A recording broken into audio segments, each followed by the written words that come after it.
9:14 and the start of the new year means new beginnings, and for some it means finally moving into the home of their dreams. But is now the right time to move, or should you wait? We're joined here this morning by Greg Cooper with Berkshire Hathaway Home Services, Indiana Realty this morning. A lot to talk about. Good morning to you.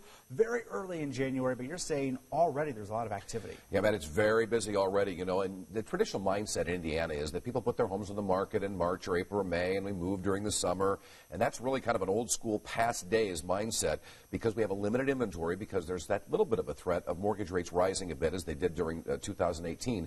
A lot of people getting started very early. We've already seen activity in great numbers already to start 2019. What is your advice right now, especially for maybe a first-time home buyer, because some of these decisions aren't taking days or taking minutes? Well, yeah, it's a scary thing in some cases. It's not the optimal situation for consumers, and we have empathy for that because people are going in homes, and if they're really the right home for them, they've got to make decisions very quickly because there's going to be somebody else to come along and buy that home if they don't make the decision in a hurry.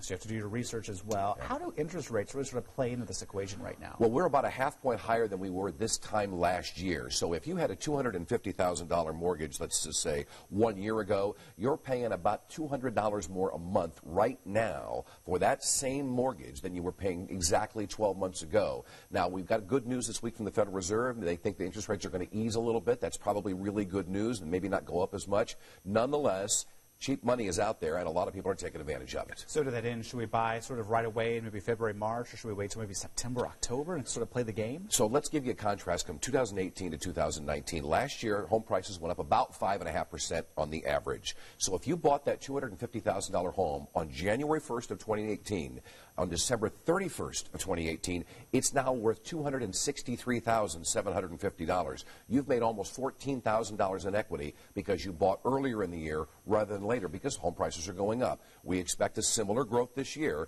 People who buy earlier in 2019 probably going to get a lot more return on their equity than people who perhaps wait later in the year. Wow. Now, I know we look at the apartment market, and that's just really exploded, especially around downtown Indianapolis in the past couple of years. To that end, what is the home and condo market like right now? Well, there's a lot more condos that have been built in the last few years. A lot of that is about lifestyle and cultural choices and people wanting to be close, walkability, things of that nature. The fact that you can have a higher density of condos in a more concise area, that's what's made them much more popular, and low maintenance, and people can pick up and go on vacation and things of that nature and not have to take care of it. So the condo market has gotten a lot better. Still, we're a little low on housing inventory, so we're going to see a great demand as we start the first quarter of this year. A lot to consider, and like I said, early bird gets the worm. Absolutely. All right, Greg Cooper.